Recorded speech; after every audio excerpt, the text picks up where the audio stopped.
She was there. That is the detail that changes everything. Stephanie White did not hear about Caitlin Clark's performance in San Juan from a box score. She did not read about the tournament MVP award in a press release or watch highlight clips on a flight home. She was standing on the sideline inside the arena as a member of the Team USA coaching staff, watching every single minute of it.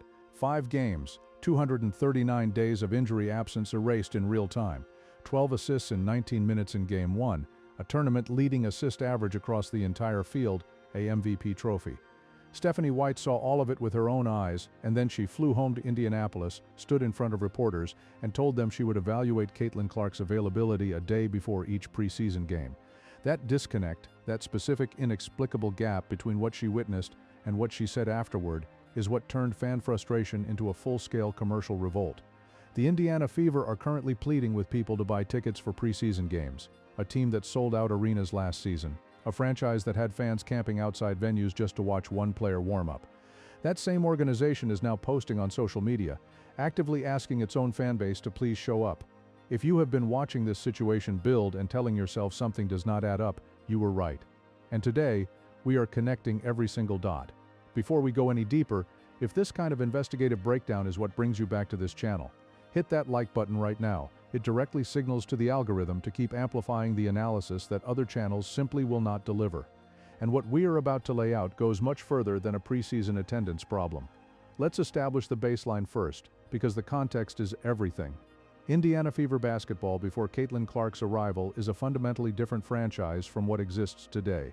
Before Clark, the Fever were operating in the commercial shadows of every major sports conversation in Indiana. Average attendance, minimal national broadcast interest. Preseason games that barely registered. The franchise was not collapsing, but it was not growing either. It was a regional product sustained by a loyal but limited audience, generating the kind of revenue that keeps the lights on without ever threatening to become a cultural phenomenon. Then Caitlin Clark arrived, and the transformation was not gradual. It was immediate and total sellouts. National television windows, social media engagement that put the Indiana Fever into conversations alongside franchises with decades of cultural momentum. Ticket resale markets that would have been unthinkable 2 years earlier began commanding genuine premiums. Corporate sponsors started paying attention. Broadcast partners began scheduling around Fever games rather than filling them into the calendar as afterthoughts. The NBA's own terminology, load management, suddenly became the most consequential phrase in women's basketball because Caitlin Clark's availability was now a market-moving variable.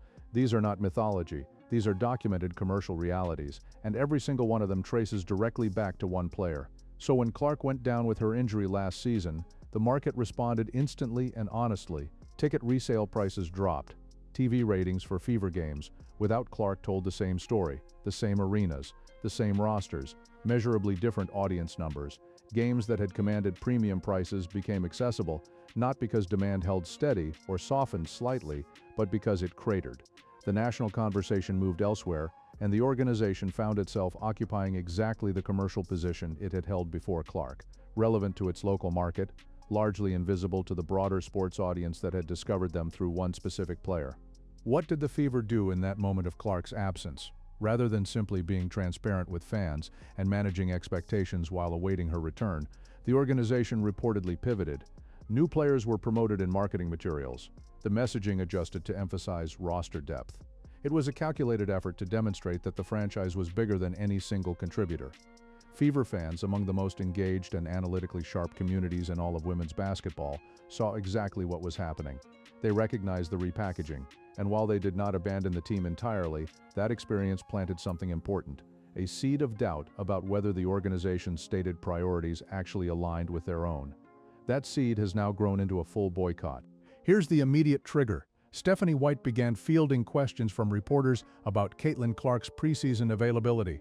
Clark had already publicly stated on camera, in her own words, directly to the media, that she felt completely recovered, not a team spokesperson's carefully worded release, not a publicist's statement hedged with clinical language.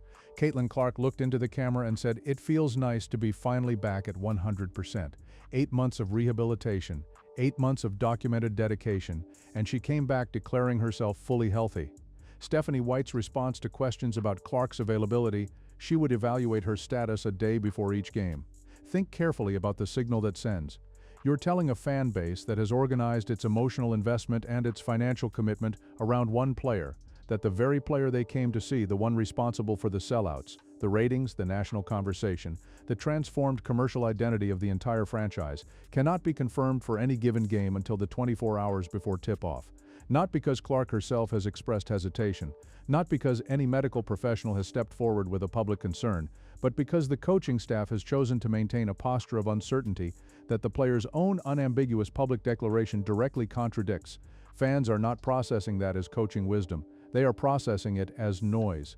And they responded the way an informed, passionate fan base responds when it feels the product it was sold is being quietly swapped out. They stopped buying.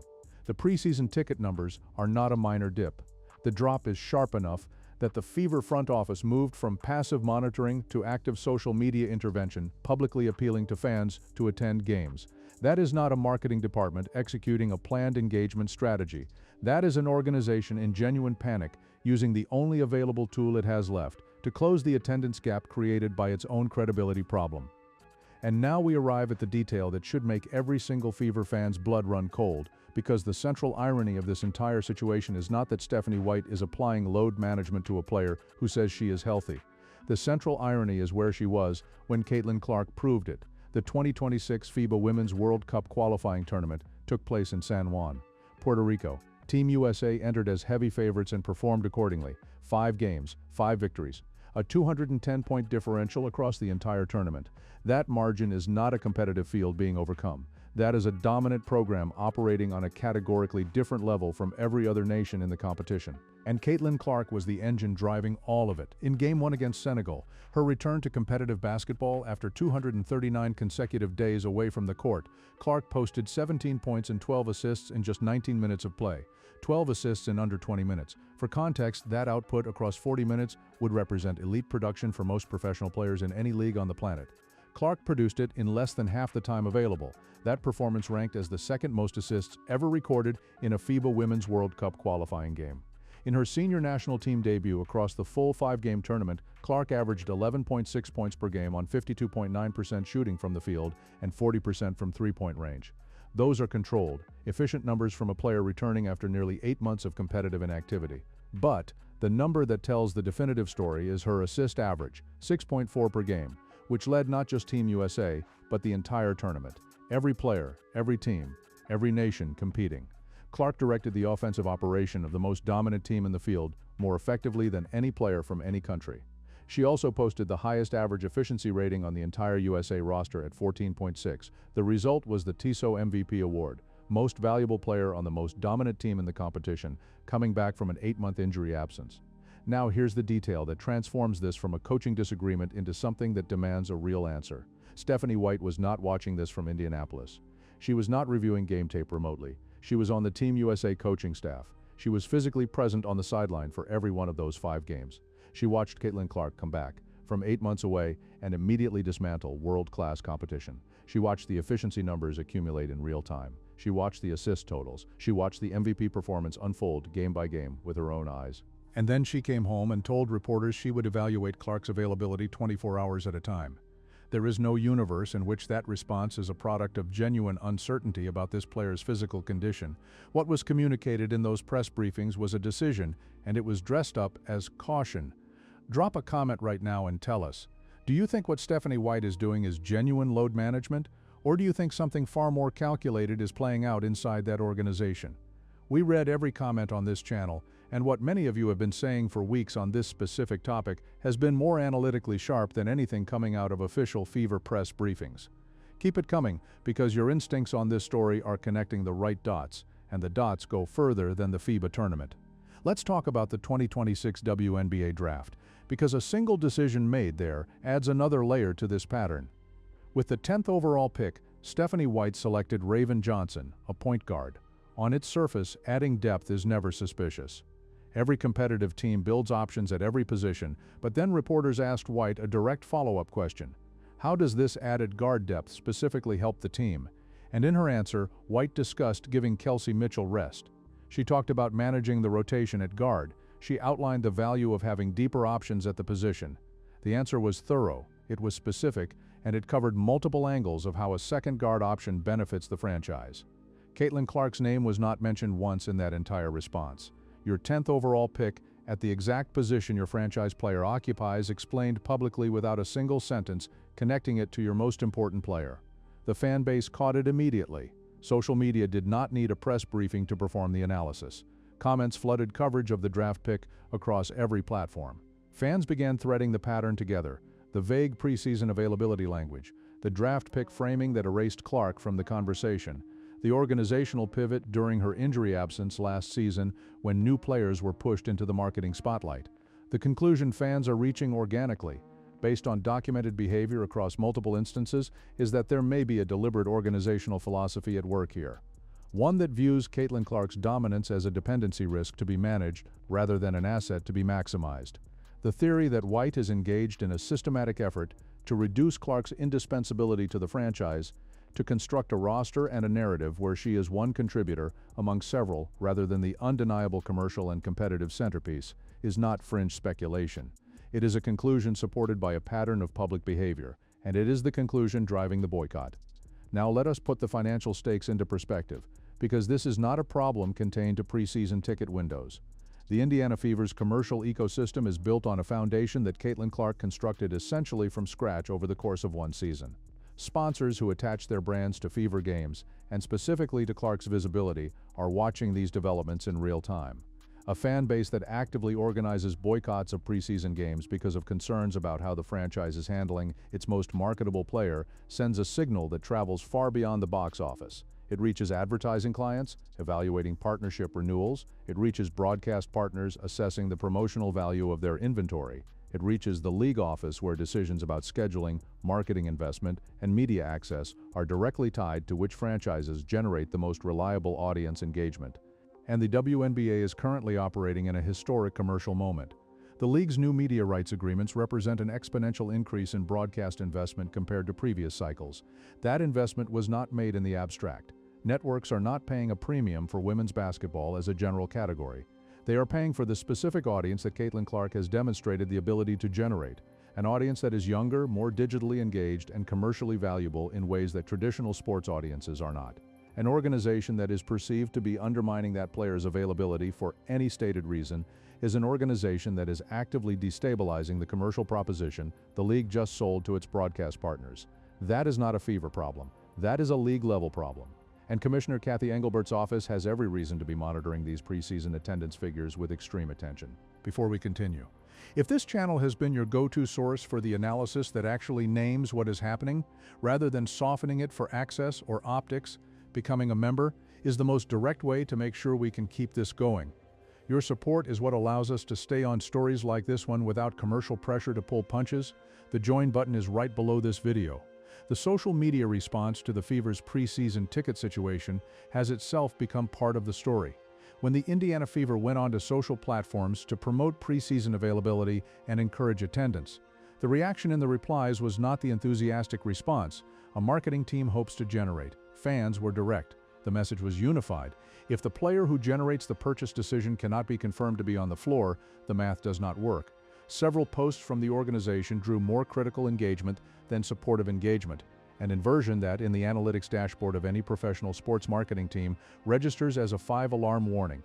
Here is what makes that social media dynamic particularly significant. The Fever fan base is not a passive audience that absorbs messaging. These are informed, organized supporters who built genuine community around this team during Clark's rookie season and who are now using those same organizational skills to coordinate their response. The boycott is not random anger evaporating in 48 hours.